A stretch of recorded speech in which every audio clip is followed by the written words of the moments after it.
Armstrong ஒரு மனிதனுடைய பெயர் அல்ல, ஒடுக்குமுறைக்கு எதிரான ஒரு வடிவமா, ஒரு உருவமாக தான் நான் பார்க்கிறேன். எல்லாருக்கும் எல்லாம் சமமா கிடைக்கணும், மேல கீழே இருக்கக்கூடாதுன்றதுக்காக வேலை பார்த்த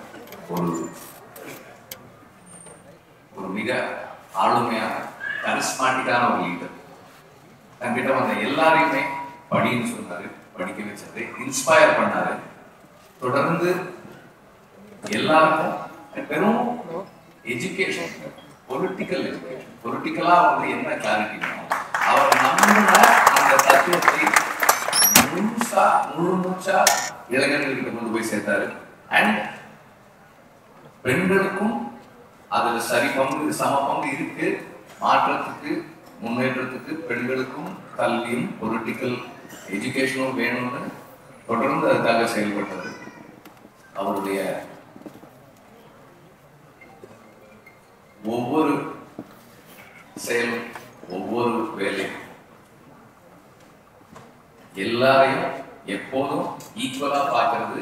அண்ட் அவரோட நெருக்கமா பழக எல்லாரும் சொல்லியிருக்காங்க, அவர் எவ்வளவு கனிவாகவும் அன்பாகவும் எப்போ போனாலும் ஆக்சசிபிளா இருக்கக்கூடிய ஒரு லீடர். யார் வேணா அவர் எப்போ போனாலும் சந்திக்கலாம், எந்த நேரத்திலும் என்ன வேணா அவர்கிட்ட கேட்கலாம்.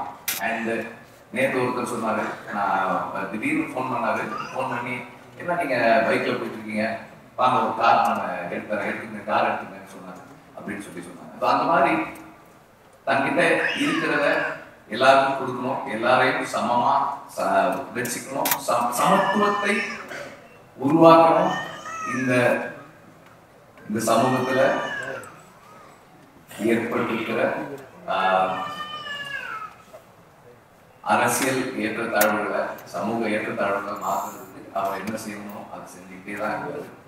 அண்ட் ஆம்ஸ்ட்ராங் ஒரு மனிதர் இல்லை, ஒரு மூவ்மெண்ட் அப்படின்னு சொல்லி